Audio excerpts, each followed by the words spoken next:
என் இனிய மாலை வணக்கத்தினை தெரிவித்துக் கொள்வதில் ஒரு மகிழ்ச்சி அடைகிறேன். அதாவது ஏதாவது பேசுங்க அப்படின்னு சொன்னப்போ எனக்கு என்ன தோணுச்சு அப்படின்னா, நம்ம தமிழ் குடி இன்னைக்கு தமிழ் குடி வேற ஒரு குடியை பத்தி நம்ம பேசிட்டு இருக்கிறோம். அதையும் கடந்து போவோம் அப்படிங்கிற நம்பிக்கை இருக்கு. அதை ஆட்சியாளர்கள் பார்த்துக்குவாங்க. ஆனா தமிழ் குடியை பத்தி பேசும்போது என்னன்னா, கல்வியிலும் மருத்துவத்திலும் நாம என்னவோ இப்பதான் முன்னேற மாதிரியான ஒரு போக்கு, ஒரு பேச்சு எல்லா பக்கமும் இருக்கு. ஒரு 2-3 வாரங்களுக்கு முன்னாடி ஒரு இலக்கிய கூட்டத்தில் கூட ஒரு அன்பர் சொன்னாரு, இந்த மருத்துவத்திலையும் கல்வியிலையும் நாம என்னமோ இப்பதான் மேம்பட்டு இருக்கோம் அப்படின்னு சொன்னாங்க. அப்போ எனக்கு அதுல ஒரு சின்ன தேடல் ஏற்பட்டுச்சு. இதுக்கப்புறம் நாம கல்வியும் மருத்துவத்திலையும் ஆதி தமிழர்கள், நம்ம பூர்வீக தமிழர்கள் எப்படி இருந்தாங்க அப்படிங்கறத தெரிஞ்சுக்கிற ஒரு ஆவல், ஒரு தேடல், அதை நோக்கி பயணிக்கும் போது கிடைத்த விஷயங்களை தான் உங்களோடு பகிர்ந்து கொள்ள வந்திருக்கிறேன். சரி, இப்போ நம்ம சங்க காலம்னு ஒரு காலத்தை சொல்றோம். தமிழர்கள் தமிழ் தலை தோங்கி இருந்த காலம் தான் அந்த சங்க காலம். அந்த சங்க காலங்கிறது எப்படின்னா, கிமு 50 கிமு 750 ஆண்டுகள் சங்க காலம். இந்த சங்க காலத்துல எந்தெந்த நாகரிகங்கள்லாம் மேம்பட்டு இருந்தது அப்படின்னு பார்த்தோம்னா, சுமேரிய நாகரிகம், சிந்து சமவெளி நாகரிகம், எகிப்திய நாகரிகம், கிரேக்க நாகரிகம். இப்ப எல்லாவற்றுக்கும் மேம்பட்ட ஒரு நாகரிகமாக இருந்ததுதான் தமிழர் நாகரிகம். இந்த தமிழர் நாகரிகத்திற்கும் மற்ற நாகரிகங்களுக்கும் என்ன வித்தியாசம் அப்படின்னு பார்த்தோம்னா, அந்த ஏனைய நாகரிகங்களை எப்படி சொல்றாங்கன்னா வெண்கல நாகரிகம்னு சொல்றாங்க. அந்த வெண்கல உலோகம் அதிகமாக பயன்படுத்தப்பட்ட காலம். ஆனால் தமிழர்களின் அந்த சங்ககால நாகரிகத்தை சொல்லும் போது அது இரும்பு நாகரிகம் என்கிறார்கள். இந்த இரும்பு நாகரிகத்திற்கு சான்று எங்க கிடைச்சது தெரியுமா? இங்கிருந்து 35 கிலோமீட்டர் தொலைவில் உள்ள ஆதிச்சநல்லூர் பரம்பரை கிடைச்சதுதான் அந்த இரும்பு நாகரிகத்திற்கான சான்று.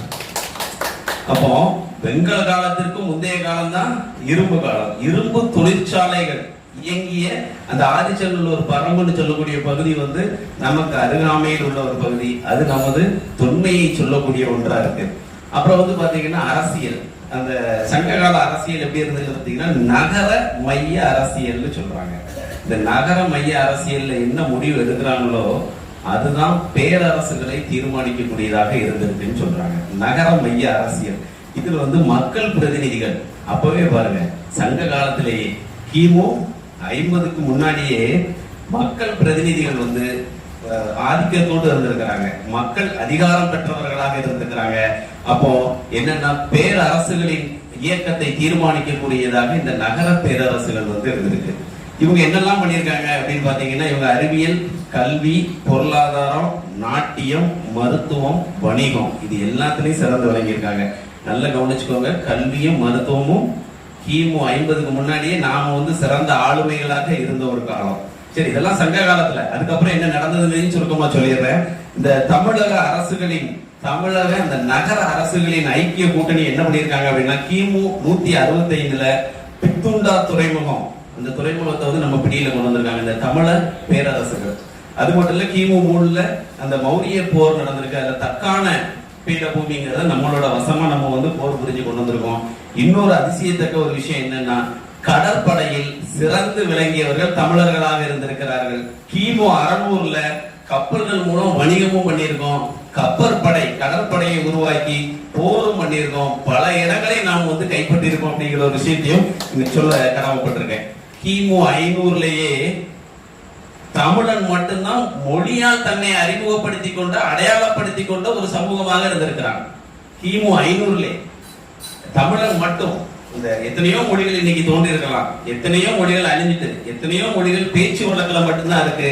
ஆனால் தமிழ் மட்டும்தான் மாறாத அதே இலக்கிய சுவையோடு இன்றும் வாழ்ந்து கொண்டிருக்கிறது, இங்கும் வாழ்ந்து கொண்டிருக்கிறது. இன்னொன்று பாத்தீங்கன்னா, தொல்காப்பியர், வள்ளுவர், இளங்கோவடிகள், இவங்கெல்லாம் தத்துவார்த்த அறிவியல் நூல்கள் பல எழுதியிருக்காங்க. இன்னும் சொல்ல போனா நூற்றுக்கணக்கான தத்துவார்த்த அறிவியல் நூல்கள் சங்க காலத்திலே இருந்திருக்கு. பெண்கள் எப்படி இருந்தாங்க, அவங்க கல்வி எப்படி இருந்தது அப்படின்னு பாத்தீங்கன்னா, பெண்கள் அவர்களோட நாட்டியம், இசை, இலக்கியம் இதெல்லாம் மேம்பட்டு இருந்தாங்க. சங்ககால பெண்களில் 50க்கும் மேற்பட்ட சங்ககால பெண் புலவர்கள் நாம இன்னைக்கும் அறியக்கூடியதா இருக்கு. அப்ப ஜாதி எப்படி இருந்தது? ஏன்னா நம்ம எப்பவுமே எந்த விஷயத்திலையும் ஜாதியை தான் அலசுவோம். யாரையும் ஒருத்தரை பார்த்தா எந்த ஊருன்னு கேட்போம், எந்த தெருன்னு கேட்போம். அடுத்தால அதுக்கு அடுத்த கேள்வி என்ன, அவரு உங்களுக்கு எதுவும் தெரியுமாமோ, அப்புறம் அவர் என் கூட வேலை பார்த்தாரு, அவர் உங்களுக்கு சொந்தமா அப்படின்னு நைஸா கேட்போம். அந்த மாதிரி வந்து இங்கேயும் இந்த நான் என்னுடைய தேடலும், நம்ம இதே தமிழ் குடி தானே, அப்போ தேடல் அப்படி இருந்த மாத்திரத்துல என்ன நான் தெரிஞ்சுக்கிட்டேன் அப்படின்னு பாத்தீங்கன்னா, சங்க காலத்துல ஜாதிகள் இருந்ததா அப்படின்னா இருந்தது. ஜாதிகள் இப்ப இருக்கா? இருக்கு. இப்ப இருக்க மாதிரி அப்ப இருந்ததா? இல்லை. அப்ப ஜாதிகள் எப்படி இருந்தது அப்படின்னா, இந்த தேனீ கூடு இருக்கு பாத்தீங்களா, அதுல ராணி தேனி தான் அதிகாரம் பெற்ற தேனி. இந்த ராணி தேனி எப்படி உருவாகுதுன்னா, ஒரு வேலைக்கார தேனி ராணியின் மறைவுக்கு பின்னாடி என்ன பண்ணும் அப்படின்னா, ராயல் ஜெல்லின்னு ஒரு ஒரு வேதிப்பொருள் இருக்கும், அதை சாப்பிட்டு அது ராணி தேனியா மாறிடும். அப்ப சங்க காலத்துல எந்த நிலையையும் கல்வியாலும் ஆற்றலாலும் எவரும் எட்டலாம். எந்த நிலைகள்லாம் இருந்தது? அப்போ அரசர் இருந்தாரு, அந்தனர் இருந்தாரு, பெருநிலக்கலா இருந்தாரு, உழவர் இருந்தாங்க. இந்த உழவர் பெருநிலக்கலாரா தன் உழைப்பால் மாறலாம். அவர் வேதம் கற்றால், தமிழ் வேதங்கள் கற்றால் அந்தனராகவும் மாறலாம். இந்த வைதிக காலத்துக்கு அப்புறம் தான் வந்து சமஸ்கிருதம் வருது. அந்த பௌத்தர் காலத்துக்கு பின்னாடி தான் வருது. சமணர் காலத்துக்கு பின்னாடி தான் சமஸ்கிருதங்க வருது. அதுக்கு முன்னாடி தமிழ் வேதங்கள் கற்றார்னா அவரு அந்தனராக மாறலாம். அரசராகவும் ஆட்சியும் இருந்தால் அவர் அரசராகவும் வரலாம். அரசர் லாயக்கு இல்லைன்னா அந்தனருக்கு தள்ளிடுவான். அந்தனருக்கும் லாயக்கு இல்லைன்னா அவர் உழவரா கீழே கூட கொண்டு வந்துடலாம். இந்த அப்வர்டு மூவ்மெண்ட், டவுன்வர்டு மூவ்மெண்ட் ஆங்கிலத்தில் சொல்லக்கூடிய இந்த ரெண்டுமே சங்க காலத்துல இருந்தது.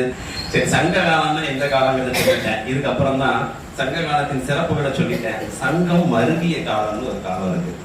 இதுல என்னன்னா கொஞ்சம் கொஞ்சமா ஒரு 200 ஆண்டுகள், கிமு 50 இருந்து கிபி 250 வரை சொல்ல போனா கிட்டத்தட்ட 300 ஆண்டுகள் வந்து சங்கம் மருகிய காலம்னு சொல்றாங்க. இந்த காலத்துலதான் இங்க வந்து ஆட்சி செய்தவர்கள், தமிழர்களை அடிமைகளாக மாற்றியவர்கள் என்ன பண்ணாங்கன்னா, நம்ம வந்து கொஞ்சம் கொஞ்சமா டிப்ரெஸ் பண்ண ஆரம்பிச்சாங்க. தமிழ் எழுத்துக்கள் கொஞ்சம் கொஞ்சமா குறைஞ்சது. தமிழ் புலவர்கள் எண்ணிக்கையில் குறைந்தார்கள். தமிழ் பேசுவதே குறைந்தது. அதுக்கு அடுத்த காலம் தான் இன்னும் மோசமான காலம். கிபி 250 இருந்து கிபி 550. அது கலப்பிரர் காலம். இந்த கலப்பிரர்கள் இங்க யாரை அடையாளப்படுத்துறாங்கன்னு பாத்தீங்கன்னா, சமணர்கள், பௌத்தர்கள், வைதிகர்கள். இவங்க என்ன பண்ணாங்கன்னா, அடி எங்க கொடுத்தாங்கன்னா ஆட்சி அதிகாரத்துக்கு கொடுத்தாங்க. நகர மைய அரசியலை உடைச்சி கிராம மைய அரசியலா அதிகாரமற்ற அமைப்புகளா மாத்தினாங்க. தமிழ் மொழியின் மீது தங்கள் தாக்குதலை தொடுத்தார்கள். தமிழ் இலக்கியங்களின் மீது தங்கள் தாக்குதலை தொடுத்தார்கள். மெல்ல மெல்ல தமிழ் இனி மெல்ல சாகும்னு சொன்ன மாதிரி இந்த கலப்பிரர் காலத்துல தமிழ் கொஞ்சம் கொஞ்சமாக அழிய ஆரம்பிச்சது. சரி, இதெல்லாம் இருக்கட்டும். பழந்தமிழர் கல்வி எப்படி இருந்தது அப்படின்னு பாத்தீங்கன்னா, நாலடியார்கள் சொல்ற மாதிரி ஆண்கள் வந்து வீடுகளில் ஓலை சுவடிகளையும் நூல்களையும் தேடி தேடி சேகரித்து வீட்டுல வைத்தனர்னு சொல்றாங்க. அந்த சங்க காலத்திலேயே நூல்களை தேடி வீட்டில் வைத்து நூலகங்களை பராமரிக்கக்கூடிய ஒரு தன்மை வந்து தமிழர்கள்ட்ட இருந்தது அப்படிங்கறத நாலடியார் சொல்லுது.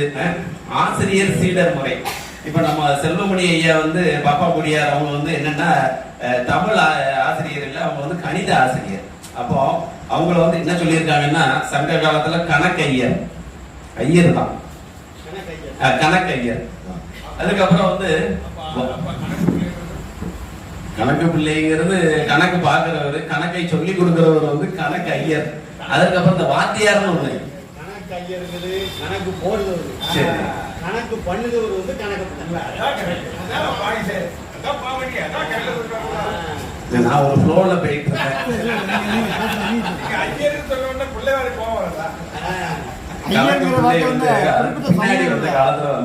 ஐயருங்கிற வார்த்தை வந்து குறிப்பிட்ட சமூகம் அல்ல.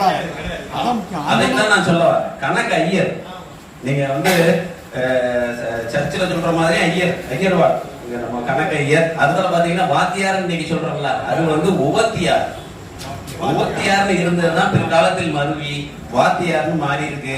சரி, இதுக்கப்புறம் வந்து பாத்தீங்கன்னா பிராமணர் அல்லாதோர் அவங்க படிக்கிறதுக்கும் பள்ளிக்கூடங்கள் வந்திருக்கு. அதை என்ன சொல்லி இருக்கிறாங்கன்னா குடிப்பள்ளிக்கூடம். அதுக்கு பேரு குடிப்பள்ளிக்கூடம். அது எங்க இருந்ததுன்னா திருவிதாங்கூர் சமஸ்தானத்துல வந்து அந்த குடிப்பள்ளிக்கூடங்கள். பிராமணர்கள் அல்லாதோர் இந்த ஆரியமயமாக்களுக்கு அப்புறம் தான் என்னாச்சு அப்படின்னா கல்வியில ரொம்ப பின்தங்கணும். ஜாதி பேதங்கள், ஜாதி எனவே அதாவது ஜாதி பேதம் அதுக்கப்புறம் தான் வந்தது. ஜாதி பேதம் வந்ததுக்கு அப்புறம் தான் என்னன்னா, ஜாதியின் அடிப்படையில், தொழிலின் அடிப்படையில் இருந்த ஜாதி வந்து வேற மாதிரியான ஒரு உருவம் பெற்றுச்சு. அதுக்கப்புறம் வந்து சமூக சீர்கேடுகள் எல்லாமே ஏற்பட ஆரம்பிச்சது. சரி, மருத்துவம் அப்படிங்கிற தலைப்பு இருக்கு, அதை இன்னொரு நாள் பேசுறேன். இன்னைக்கு எல்லாரும் பேசணும்னு இருக்காங்க. மிக்க நன்றி, வாய்ப்பிற்கு நன்றி. திருவள்ளுவர் பேரவை தலைவர் ஐயா ஜெயபாலனார் அவர்களும் எனக்கு நன்றி தெரிவித்துக் கொள்வதோடு இன்னும் ஒண்ணு சொல்லிக்கிறேன். அதாவது வட இந்தியர்கள் வந்து நம்ம வந்து என்ன, அறம் பொருள் இன்பம், இந்த மூணும் தான் தமிழ்ல வந்து நம்ம மையப்படுத்தி பேசிய கருத்துக்கள். ஆனா வட இந்தியர்கள் என்ன பண்ணாங்கன்னா ஏனைய மொழிகள்ல வந்து வீடுன்னு ஒண்ணு சொன்னான். அந்த வீடுன்னா மோட்சம், சொர்க்கம். ஆனா நம்ம வீடை பத்தி பேசுறதே இல்ல. தமிழர்களுக்கும் தமிழை வளர்க்கக்கூடிய ஐயா பாப்பா குடியா இருக்கும், பாமணியா இருக்கும், ஜெயபாலனா இருக்கும், சொக்கலிங்கனா இருக்கும், கணபதி சுப்பிரமணியனா இருக்கும், சொர்க்கம் கிடைச்சிட்டு ஏற்கனவே. நம்ம வீடை பத்தி படிக்கவோ நினைக்கவோ வேண்டாம். தமிழை எப்போது தாங்கி பிடித்தமோ அப்போதே நாம் மோட்சத்தை பெற்றுவிட்டோம் என்று சொல்லி வாய்ப்புக்கு நன்றி கூறி விடைபெறுகிறேன். நன்றி, வணக்கம்.